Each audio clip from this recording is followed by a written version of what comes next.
Bueno, ya hemos visto cuestiones del paciente diabético, cuestiones de las imágenes. Hemos visto también qué elegir de tratamiento, el corticoide, el láser, las ventajas, los diferentes antiangiogénicos. Pero ahora se nos presenta una dificultad. ¿Cómo manejamos a estos pacientes que a pesar de haber recibido tratamiento, inyecciones antiangiogénicas por los primeros 6 meses, pasados estos 6 meses todavía presentan fluido? Y ahí nos vamos a ver frente a tres alternativas. La alternativa número uno es continuar con el mismo tratamiento y esperar que el fluido se vaya. La segunda es hacer un switch, un cambio de medicación, cambio A por B, B por C, C por A, y así hago las combinaciones que quiera. Y otros dicen que habría que combinar con los corticoides porque habría un componente inflamatorio o alguna otra cosa que el corticoide puede tratar y que con mis antiangiogénicos no lo estaría logrando. Ahora, vamos a evaluar cada una de estas posibilidades y qué evidencia tiene.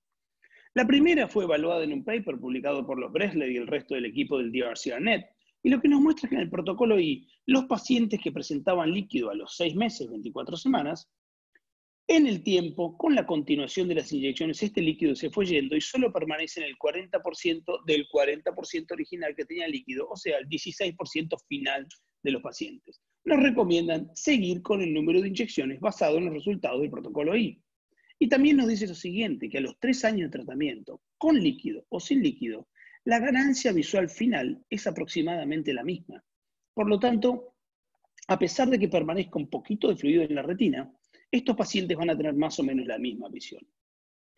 Opción 2, empezar a jugar a hacer switching. Y hay infinidad de papers publicados hablando del switching, pero todos cometen el mismo error, que es switchear a todos los pacientes.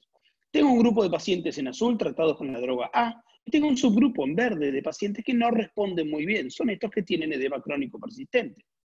Los saco y los comienzo a tratar con la droga B. En el tiempo veo que hay una mejoría para estos pacientes tratados con la droga B y asumo que fue por el cambio de A a B. Lo que no estoy asumiendo es que desde A hasta B aumenté el número de inyecciones. Por lo tanto, hice dos cosas. Aumenté el número de inyecciones y cambié la droga. ¿Por qué creer que es la droga y no el número de inyecciones? Para erradicar esta duda y contestar esta pregunta, deberíamos hacer un estudio en el que haga lo siguiente: tomar a los no respondedores, sacarlos y randomizarlos a recibir A o B. Si yo los randomizo, van a estar el mismo número de inyecciones y voy a poder comparar el resultado final. Si hay alguna ventaja, el switching sirve. Si no hay ventaja, el switching no sirve. Lamentablemente este estudio nadie lo ha hecho y nadie lo ha publicado. Es bastante difícil hacerlo, obviamente. Lo que sí hicieron fue ver qué pasa si yo tengo pacientes que hubieran calificado para recibir un switching, pero en realidad yo no hice switching. Y en este paper nos dicen que un grupo control que se mantenga en el tratamiento original debe ser incluido en los estudios de switching para sacar una conclusión válida. Cualquier conclusión, de otra manera, es inválida o poco sustentada en la evidencia. Se creó un switching hipotético de cambiar a los pacientes a los 3 o a los 6 meses si cumplen criterios de que el líquido permanece, no bajó el grosor, la agudeza visual no es 5 décimas o más, o no hay por lo menos una ganancia de una línea de visión de ganancia visual. Y lo que encontraron mirando pacientes con edema macular diabético del protocolo I o degeneración macular relacionada con la edad del estudio CAT es que tanto para visión, aquellos pacientes que calificaban para switching pero que no hicieron switching, continuaron con el mismo tratamiento, presentaron ganancias visuales en el tiempo a los 3 y a los 6 meses y también presentaron caídas en el grosor del OCT.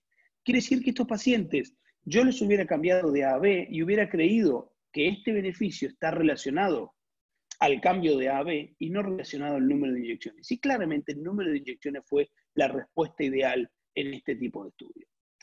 Ahora, la tercera opción que se me plantea es la utilización de la combinación de los agentes antiangiogénicos y corticoides. Y lo que vemos acá está respondido por el protocolo U. Nos muestra una comparación de ranibizumab en combinación con la utilización del implante de dexametasona versus ranibizumab solo con una simulación del implante de dexametasona. Y lo que sucedió fue lo siguiente: tomar a pacientes que ya habían recibido 3 inyecciones, realizarles 3 más, y en un momento evaluar si tenían líquido persistente. Si tenían edema persistente, pasaban a recibir una continuación mensual de ranibizumab, más 2 implantes de dexametasona o solamente ranibizumab y hacerle creer al paciente que también le hicimos una dexametasona por esto del doble enmascaramiento. Lo que se encontró en este estudio fue que las ganancias visuales posteriores a agregar estos tratamientos fueron de 3 letras para el ranibizumab y de 2.7 para la combinación de ranibizumab y dexametasona. Básicamente, no hubo ningún beneficio en el agregado del corticoide, el implante de dexametasona, a los pacientes que no responden en el líquido. Sí se vio una pequeña diferencia en el grosor del OCT. Muchas veces este estudio es presentado de una forma en la que nos dicen que estos pacientes deberían haber recibido la dexametasona muchísimo antes, que no sabemos cómo hubiera sido, pero bueno, eso queda en la caja de los análisis posteriores, ya que el estudio no fue realizado y no sabemos qué es lo que hubiera pasado con estos pacientes si se hubiera hecho el switching antes. La realidad es que se hizo en este punto, que es probablemente el mismo punto en el que ustedes o nosotros hagamos en nuestra clínica, en nuestra práctica diaria, la evaluación de un paciente con edema crónico persistente. Y con esto terminamos el tercer video hablando de cómo manejar a los pacientes que tienen edema crónico persistente. Muchísimas